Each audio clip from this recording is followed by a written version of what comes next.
Bismillahirrahmanirrahim. Wassalatu wassalamu ala Rasulillah. This is a part two where we're going to speak about how to perform Umrah. So looking at our itinerary here, we'll see that once we arrive in Mecca, we must perform Umrah. It's recommended that a person gets that done right away, or if they need to take rest, they can do so once they reach the hotel room. Umrah is a sunnah mu'akkada, which means that it's emphasized sunnah to be done once in a lifetime. Umrah is necessary, though, for those who perform tamattu' or qiran hajj, meaning that those who are coming from outside of Mecca must perform an Umrah. Umrah has a couple of steps here, as we can see. One is to put on ihram, then tawaf, then to pray the 2 rakats after tawaf, then to perform sa'i, and finally halq, which means to shave or trim the hair. Just to give a reminder about how a person needs to enter the state of ihram, ideally again that a person should have done so before entering the plane or right before entering the miqat. The prohibitions again apply, as you can see here, if you need a refresher as well. When you land, you will have to wait at the airport for some time because of customs, identification, the buses that need to arrive to take you to Mecca. So you have to be, and this is the key word here, you have to be extremely patient. There's a lot of waiting and a lot of patience that's required for a person who's performing Umrah and Hajj. So remind ourselves that we're doing it for the sake of Allah subhanahu wa ta'ala. We have to continue to recite Talbiyah until we reach the Kaaba. Upon entering the Masjid al-Haram in Mecca, you have to say Bismillah wa salatu wassalamu ala Rasulillah, Rabbi ighfirli dhunubi waftah li abwaba rahmatik. Is one dua that we can recite. The dua for upon looking at the Kaaba is Allahu Akbar, La ilaha illallah. When you first see the Kaaba, it's mentioned in our books that the duas are accepted. So a person should stand near a pillar so that way they don't crowd or get pushed from behind, and remain engaged in lots of dua when first seeing the Kaaba. Once you see the Kaaba, you should start to head towards the Hajarul Aswad to perform your tawaf. Tawaf is the Tahiyatul Masjid.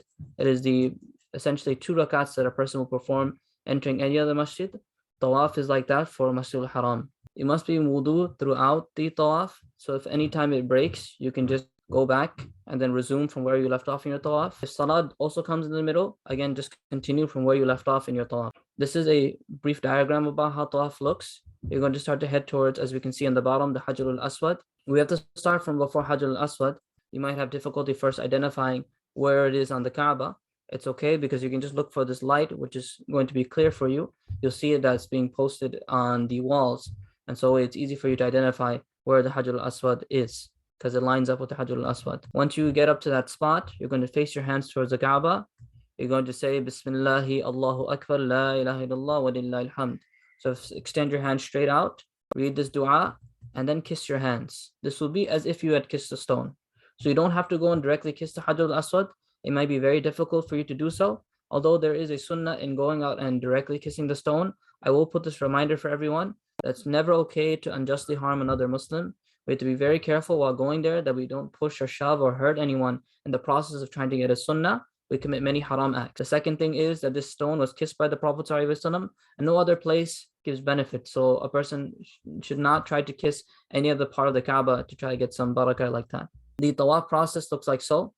That you start off from the Hajar al-Aswad and you go around for 7 rounds. Continue to go around in that circle. Because you're in ihram, for the men, you must uncover the right arm called ittiba'.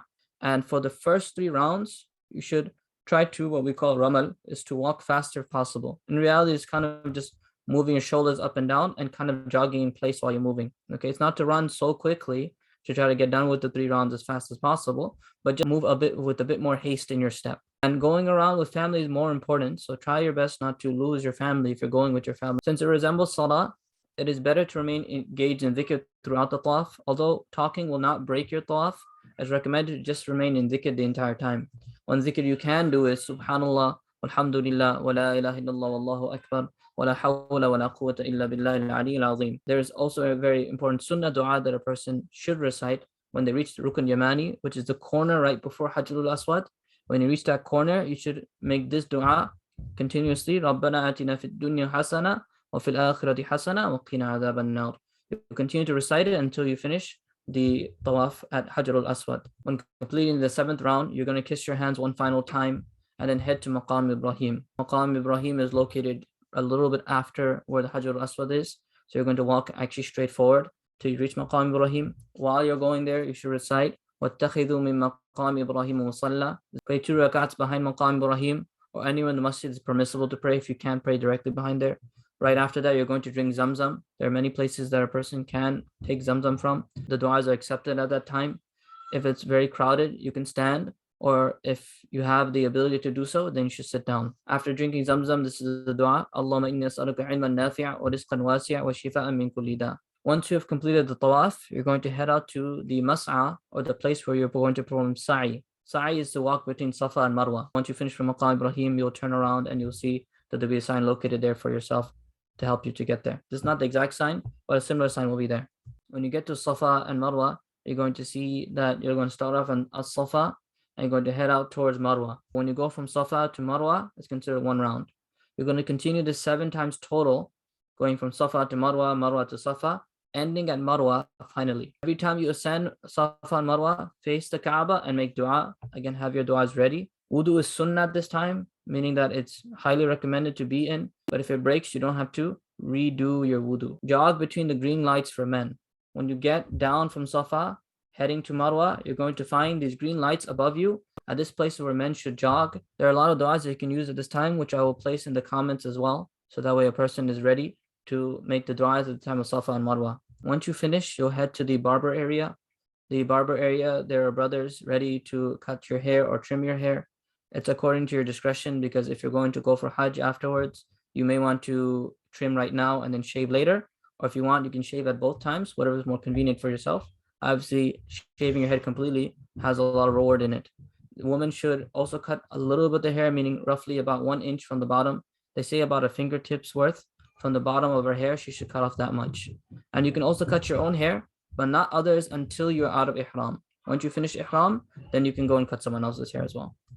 And once that's done, Umrah is complete. You should thank Allah subhanahu wa ta'ala and seek forgiveness from shortcomings at the last mountain, meaning at Marwa. And once you're done with your shaving, you should pray 2 rakats of gratefulness and gratitude towards Allah. Ya Allah, accept my Umrah and accept my Hajj that is going to come. And finally, you can stay at Makkah now. You can move around without ihram. Tawaf is still the best thing to do for a non-resident of Makkah. And you want to choose times which are more convenient to make tawaf, of course. And making up prayers is an essential part of fulfilling our responsibility to Allah subhanahu wa ta'ala. It's mustahab that every time you enter the masjid again, that you perform tawaf again as the tahiyatul masjid. May Allah grant us tawfiq and understanding and accept our umrah. Ameen ya Rabbal Alameen.